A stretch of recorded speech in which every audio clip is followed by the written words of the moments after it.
Let's talk more on the feelings, because, for instance, yesterday we had the governorship candidate of Abia State, and he reeled out so many other issues bordering his state. For you in Ogun State, what would be that thing that you think that this particular administration hasn't actually touched that the people would love you to fix, or you think you can fix? I think the first one is, the most important one is education.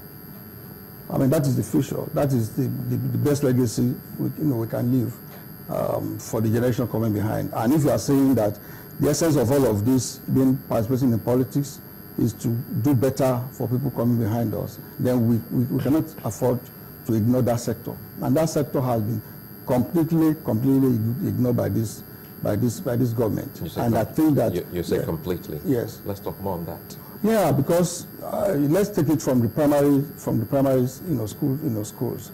At the primary school level, there are cases that even schools cannot write exams, even ordinary short people, teachers cannot get. Right now, even the motivation of teachers is now near zero because deductions are not paid, and there are a lot of complaints about this. Infrastructure is nil. When you go to tertiary institutions, all the tertiary institutions that we have in our state, there is no single additional infrastructure that has gone into any of these institutions in the last 4 years of this administration. Is that really a statement of truth? Because if there's any state that we've covered extensively, it happens to be Ogun State. I mean, there have been schools built, there have been roads being, if there's anything that people... I'm talking about schools now. We'll come to roads. We'll come to roads. Okay, just a moment then. I'll let you get to roads. But there have been schools built. You talked about deductions. Deductions are not the same thing with their salaries. Salaries are being paid. And if there's any area where the governor of the state had a battle, it was with the mission schools when they were taken over by the state government, saying that they want to ensure that every child in Ogun State has access to education. We don't know how that is eventually resolved, but at least it would seem that some moves were made in the area of education. What we have about the schools being built, I mentioned, is the so-called model schools that have been built in, I call them bushes and forests, all over the state. Some infrastructure. Model schools. I'm coming. Those model schools can accommodate about maximum 1,000 students, even if they are fully built. What we are saying is that we have schools, we have other schools in the state that runs to about 700 plus, whose infrastructures are fully dilapidated. And I think that the cost of each of these schools being built is about 1.2, 1.3 billion naira. And what we are saying is that even half of those schools, which at the end of the day will accommodate just about 1,000 students, even half of those resources, if you use it in all the existing schools that we have, we will be able to have very modern schools with a lot of infrastructure that will take care of quite a lot of people.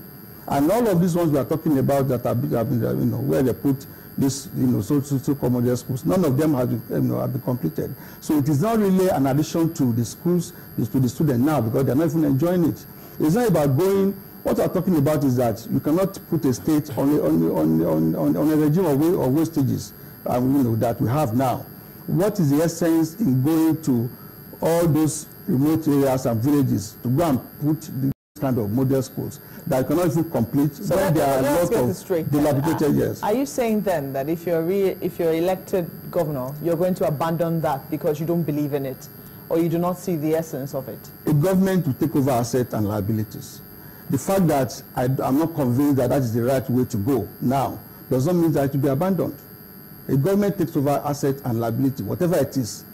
But what I'm saying is that if I were to take that decision, I won't go and be taking 1.2, 1.3 billion naira to build so-called model schools in bushes and forests all over Ogun State, when I have thousands of others, hundreds of schools who have no roof, no desk right to sit down, and all of that. What is the point in me going to borrow to build those kind of schools in those locations when I can use even half of that to take care of so many schools? That's the point. Well, so it is not that it will not be used or it will not be completed or it will not be put into proper use, because again, on assuming office, you are supposed to take over the assets and liabilities. But what I'm saying is that decision on its own is not. Well, the decision has been taken. I think that the people of Ogun State will be able to decide whether or not you know, vote, their votes will matter in that area. But let's talk about roads. You say that, you know, the current administration doesn't have vision. So that's... Doesn't have vision, yes. Yes. That's what you're saying. Exactly. But some people will disagree with you. I mean, in terms of roads, for instance, initially you did not agree that there was any infrastructure added to the schools. In the schools, yes. Yeah, but now, what about roads? I mean, that's something that is definitely obvious. We can see that. Even about roads, this is the situation. In the first instance, you do not embark on this kind of project without taking into consideration fully the resources available to you and other alternatives. The cost of this road to the state, even in terms of amount, it costs you about 1.2, 1.3 billion naira per kilometer. So let us agree, you do see roads as well? Sorry? Do you see the roads as well? Yes, I see roads, but I'm telling you that, you know, the point I'm telling you that the cost of those roads to us and the vision behind it is not strong enough, because and that's what I'm making. Number one, when you look at the cost of these roads, to me it's on the high side, and that has been established in the debate that I had with the governor a while ago. The second point that needs to be mentioned is the wastages. Look, there's one of the roads, for instance, there's one called Oloshogo Road, where the government awarded it to one contractor at the initial stage, spent almost 500 million naira, and then have to re-award it to someone else. All of these roads now, there's no single one of them that has not been abandoned, because again, the cost of them and the high cost and the borrowing that goes with them and the resources of the state does not support that quantum of road being built all at the same time. And then the third one again is when you look at even the nature of the road and then the quality. Yesterday I was in Ijebu, the bridge on the express. A side of it was shut down because the road is almost collapsing. This is a road that was built less than 2 years ago. You can send any of your camera to that particular road, and you see what I'm talking about. So what I'm saying in essence is that, of course, infrastructure is good. There's no problem with the road, but I think that a government that has a vision should really have planned this a lot more. There was also the issue of when they started. The first thing they did was to put flowers all over the place in Abeokuta. Within a space of 3 months, all of this, and it cost about 500 million naira. Within a place of about 3 months, all of these were removed, and they said they want to turn it to a 10-lane road. That's wastage on our side. They look at the cost of the roads, like I said.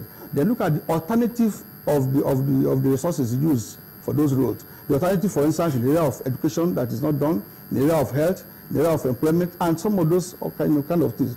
So what I'm saying is that even if we are going to do roads, which is fine, I think that it should have been better planned.